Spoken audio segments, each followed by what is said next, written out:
Okay, so hopefully you've watched the videos that I did on basic exposure, and where I explain what shutter speed, aperture, how to set your white balance, all of these things I ran through, and I gave you the vocabulary on it. Okay, so right now today, what I want to show you are good and bad examples of people that followed my guidelines. Okay, so I want you to understand what can go wrong and why those settings I gave you. Now let me run through them real quick with you. Okay, why those settings almost always work. In fact, I probably would say doing 1,000 shoots, one time out of 1,000 I might have varied out of my world of settings, and I probably didn't have to go much out of that world. So I get, it's funny, I have photographers every weekend that vary their settings out of, the settings I recommend, and it was the exception to the rule. It's like, the exception to the rule comes up, one out of 1,000 times, so it's not. And I'll go through that, okay? So let's review the settings, okay? You put your ISO on 100 and you leave it there always, okay? If you have a camera that only does 200, okay, make it 200. I'll let that one go. But it's always 100 or 200. Always 100 or 200. I really can't think of any time it needs to be anything different.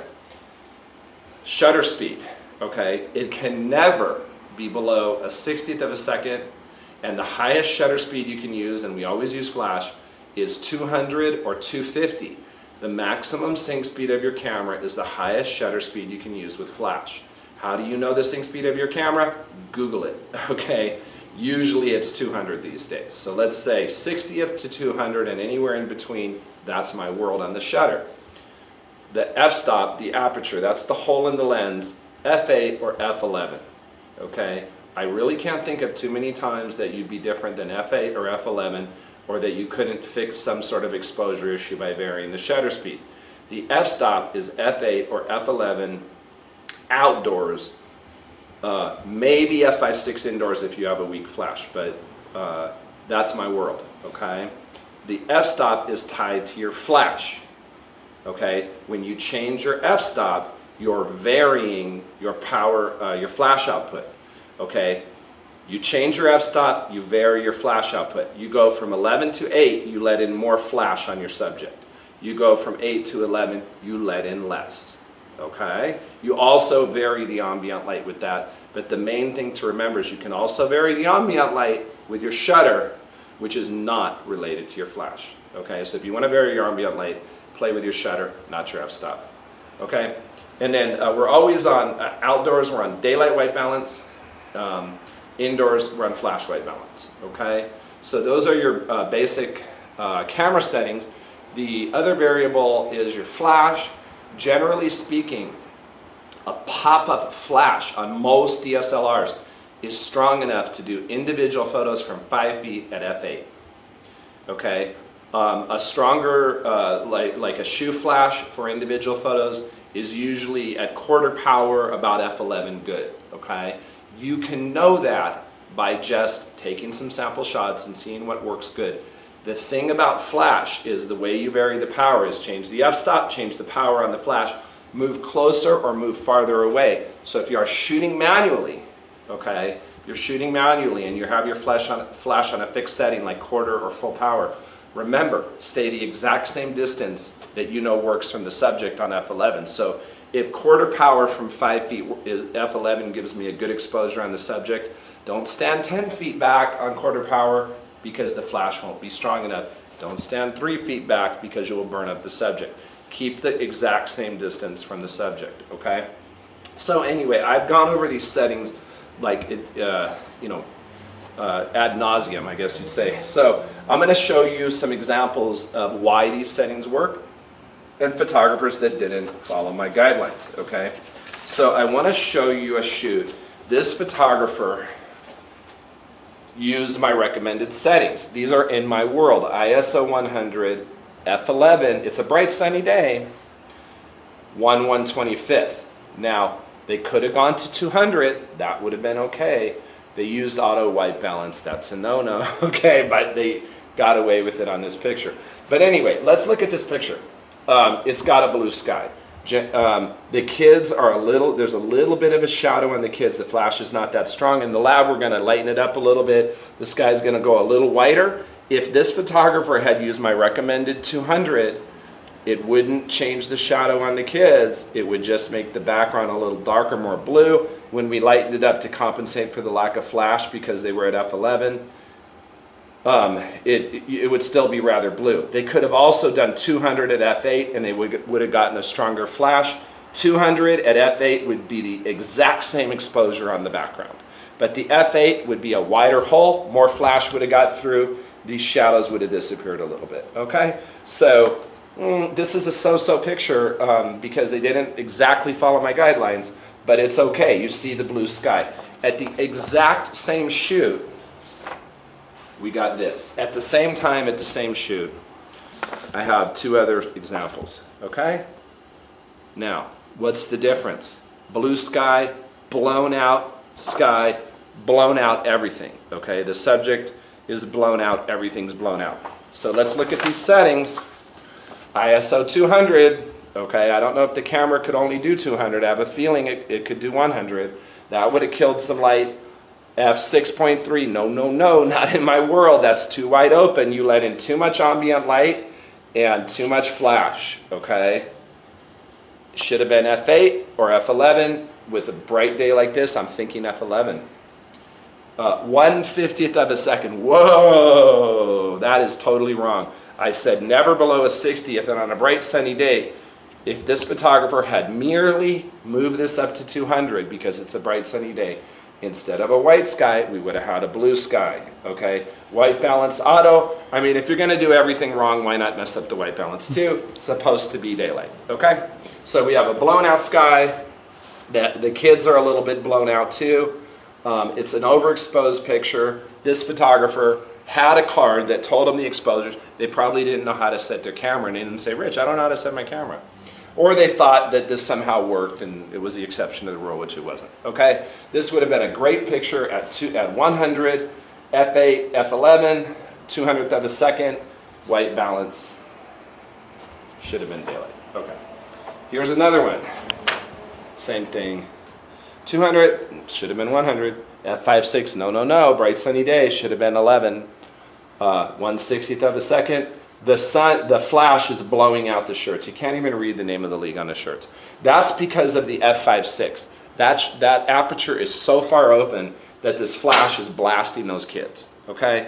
The shutter speed could have gone to 200th, would have made the sky blue. The f5.6 would have still made the flash blow out the kids. And you can even see if you zoom in there, Tony. I mean, that girl's missing part of her forehead. And that's not because the flash is too bright, okay? That's because the f5.6. That's because the hole is too big, okay? If this photographer went to 1/200th, the sky would have been blue. But if they were on f5.6 at that same flash setting, they still would have had this clipping, okay? It should have been 8 or 11, probably 11, okay? So again, wrong, okay? Same shoot as, as the other ones. Let's move to the individual pictures on this shoot, okay? And here we go. This is in my world, 200th of a second, f8, ISO 200. I forgive that. If the camera could have done 100, I would have rather had him do it. Blue sky. The picture's a little bit dark. They would have corrected that in the lab, okay? So this is okay. See the blue sky? We would have lightened that up just a little bit in the lab. These are raw. These are uncorrected pictures, but I want to see how far off the exposures are, okay? So same shoot, same day. Side 200 again, f8, that's okay. 1/160th, kid looks great, sky blown out, should have been 200, sky would have been fine, would have been a lot more blue. Look at this blown out background here, okay? This photographer should have known. 200, move your shutter speed. They didn't need to change anything else, just move the shutter speed up to 200 and they would have got a much more well exposed background rather than a blown out background, okay? So, okay, here we go. So how bad does it get? All right, 400 ISO. Well, clearly on a bright sunny day, you want to have 400 ISO. Wrong, 100, too sensitive. That's 2 stops off. F5.6, that's 2 more stops off. 1/200th of a second. Well, they got one out of three right, but this picture is extremely overexposed. Okay, so the kid's blown out. The ISO is mostly what's doing the damage here. It should have been 100, 100, 100, 100, 100, always 100. The f-stop is f5.6, no, 8 or 11. 200th of a second, at least they got that right. Okay? Okay, so let's talk about, so I understand, okay, and I want to give you an example. This is a picture that's okay, okay? It's wrong, but it's okay. And I understand equivalent settings can get you a decent result, okay? But I give you the settings because you can use my settings, okay, what I give you, 100 ISO, f-stop 8 or 11, etc., etc. I give you my settings because I know they work, all right? But a one stop change in one setting is the equivalent of another of 1 degree in another. You can get the same result with different settings, but the problem is you open yourself up to like, okay, you're varying the system here. Other photographers see that, you know, oh, we can play with our settings. You know, dial it into what I'm telling you and you won't ever have a problem. So here we go, look. Okay, this is an okay picture. I mean, I don't want to say that it's not. The flash is a little bit bright. ISO 500, okay, but f13, okay? So they're killing, this photographer's killing some light with the f-stop because they're up above 11. So they're taking back about 200 ISO. So the picture works. And they're at 200th of a second, which, you know, it works with the ISO 500. But if they had been in my world, f8 at ISO 100, that it would have worked too, okay? And so they'll say, oh, well, you know, Rich was wrong, my picture turned out great. I didn't say it would look bad if you know what you're doing and you use other settings. I'm just telling you what I know works, okay? So this guy got away with it. This is the same guy. This day he didn't get away with it, okay? So what are we looking at here? ISO 100, f8, 1/100th of a second. Blown out background. I almost lost this account. I had to apologize for these pictures, okay? All right? And it was only a little sequence of the pictures. This photographer is a good photographer, but he made a mistake on this sequence. And part of the reason I think they make mistakes is because they're not thinking to keep within the guidelines that I've given. They're thinking, I can do what I want, you know, and I mean, I know what I'm doing. And so they're not seeing what I want to see. But look, ISO 100 is good, f8 is good, 1/100th. Okay, this background is blown out because of the shutter. It's a bright sunny day in California. I'm thinking 200 would have made this grass a little. Now this is a backlit picture probably, but this grass would have improved a lot. Probably f11, top end of my range. An f11 200 shot would have taken out 2 stops of background light. And here's the thing, he's hot with the flash. Look at the face. I want to zoom in on the face. Okay, that flash, he's at f8. He's not using a pop-up, I'll tell you that right now. He's using an external flash. And he's blowing the kid away at f8. f11 would have made that a much better picture, okay? So, a little bit blown out, okay? Should have went to the top end of my range. 1/100th was the immediate thing that would have fixed the background, and f11 would have fixed the exposure on the kid, okay? So, here, another example. Here's a photographer, another very good photographer I have. In this picture here, the flash didn't go off. She's set up right where, you know, ISO, I didn't have a read on the ISO. Sometimes it doesn't say. A 60th of a second, f7.1, it's close to 8. It's okay. The reason she's choosing these low settings because we have a very dark background. You do see up here it's blown out, okay? But she's trying to, you know, if she would have gone to say 1/125th, you would have got in this area here, you would have seen a little more blue sky, but this tree would have went a little bit more black. So it's a balancing issue, but it wouldn't have been a problem to go to f8. I think my world would have worked here. f8, this would have been a little darker, this would have been a little darker, which isn't bad. f8 would have worked, 1/60th, okay, I'll give you the 1/60th, okay, because of the dark background. But here's the thing. This is no flash. Okay, this is her, before she turned on her flash, what happened after the flash got turned on. Okay, clipping. She's using an external flash. She's hitting those kids too hot. That's minor clipping. My world, F8 instead of F7 would have probably eliminated that clipping. Okay, so I understand it's passable sometimes. Okay, but again, using my settings, F8, F11, 100 ISO, not going to hurt you. Okay, so we're going to go over a couple other quick things here. Just me making my point. I always recommend photographers do backup group photos. Okay, 2 separate camera systems. And the reason is, why don't we back up the individuals? We don't have time to do that. Okay, we're dealing with the order forms, we're dealing with the one picture of every kid, slates, all that. Group photos, there's no penalty. Okay, take 2 shots on one camera, have another camera, take 2 shots. Okay. Different flash system and everything, and then if you break a memory card, you lose a memory card, it's a corrupt image, I've got a backup to go to. So you always know half the shoot, meaning the groups, doesn't ever need to be reshot. Okay? So if you ever have an issue with your individuals, you're embarrassed, I got to do some retakes, but you don't look like a complete fool because you have to reshoot the whole shoot if you did backup groups on another camera. And I've seen this happen where something's wrong with one camera, they shoot the whole thing on that camera and the whole thing needs to be reshot, so you look like a fool. If you did group shots on a separate camera, at least you can tell the coordinator we don't need to redo the group shots. It's the hardest shot to redo because you got to get all those kids there. Okay, making my point, do backup group shots. This is an example. This is a picture today we just had, and I want you to zoom in on that, Tony.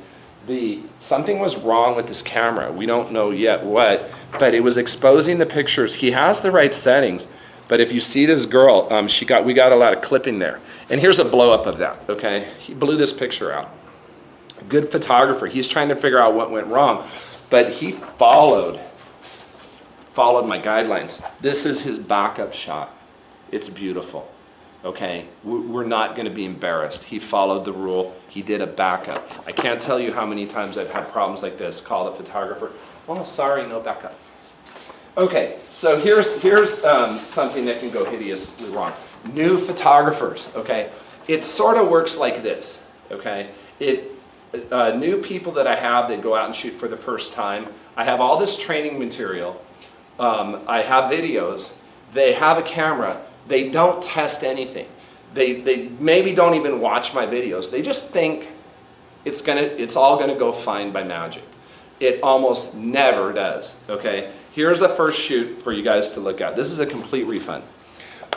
ISO 20,000. I've never even seen that in my life. F2.8, 1/125th. I really don't. They probably set this on shutter priority, but used program indoors, and it tried to make an ambient light exposure. There's no evidence that there's any flash on this picture.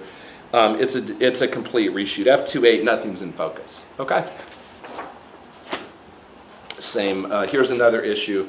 ISO 500, F8, 1/30th of a second. Okay, 1/30th of a second. The pictures are a little blurry. The flash is not registering on this. This is a bad picture. It's not in my world. You don't need to be at 500 indoors. You can be at 100 indoors. Just use the flash, okay? So here's another shoot. No evidence that any flash went off.